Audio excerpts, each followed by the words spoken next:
লক্ষ্মীপুরে ৬টি ভোটের সিলসহ আটক সোহেল রানার বিরুদ্ধে এখনো কোনো মামলা হয়নি। পুলিশ জানায় তদন্ত শেষে মামলা ও রিমান্ড আবেদন করা হবে। ঘটনাটি নিয়ে রাজনৈতিক বিতর্ক শুরু হয়েছে। বিএনপির যুগ্ম মহাসচিব শহীদউদ্দিন চৌধুরী অ্যানি দাবি করেন আটক ব্যক্তি জামায়াতের কর্মী। জামায়াত এর জবাবে জানায় আটক ব্যক্তি তাদের কোনো কর্মী নন। পুলিশের একটি সূত্র দাবি করেছে সিলগুলো অর্ডার দিয়েছিলেন লক্ষ্মীপুর পৌরসভার ৪ নম্বর ওয়ার্ডের জামায়াতের সেক্রেটারি সৌরভ হোসেন শরীফ। তবে পুলিশ আনুষ্ঠানিকভাবে বিষয়টি নিশ্চিত করেননি। সিল একজনে আমার পাইকারে সবসময় অর্ডার দেয়, উনি হোয়াটসঅ্যাপে অর্ডার দিছে যে আগামীকালকে দিতে হবে, শুক্রবার অর্ডার দিছে আর কি, যে আগামীকালকে আমার 5টা সিল দিতে হবে নির্বাচনী সিল এভাবে বলছে বয়েজে। আমি বলছি এমনি তো আমার থাকতো না বয়স দেওয়ার জন্য, তো বয়স দিয়ে যাচ্ছে। পরে আমি শনিবারে তৈরি করছি, কিন্তু শনিবারই নাই।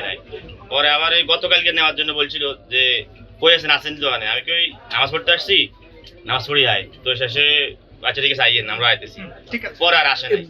এখানে এমন কিছু দ্রব্য পেয়েছি যেটা ওনার কাছে পাওয়ার কথা না আর কি, ঠিক আছে। সেটার জন্য সেটা হয়তো আমরা এখন মামলা হবে, মামলা হলে তদন্ত হবে, তদন্তে হলে যদি কোনো সমস্যা না থাকে তাহলে আর সমস্যা নাই। আর যদি তদন্তে প্রমাণিত হয় যে ওনার এগুলা থাকলে লিগাল রাখতে পারবে, তাহলে তো উনি বের হয়ে যাবে। মানে কি পাওয়া গেছে একটু ক্লিয়ার করতে, যদি কিছু সিল পাওয়া গেছে, অনুমোদিত সিল, যেটা ওনার কাছে থাকার কথা না। আজকে লক্ষ্মীপুরের যে সিল সহ ব্যক্তিকে গ্রেপ্তার করা হয়েছে, কেউ সেই জামাতের কোনো ব্যক্তি নন। তো জামাত দাবি করছে সে আমাদের কর্মী না, অথচ ওনারা কিভাবে জানতে পারলেন যে সে জামাত ইসলামীর লোক, এটা আমরা জানতে চাই।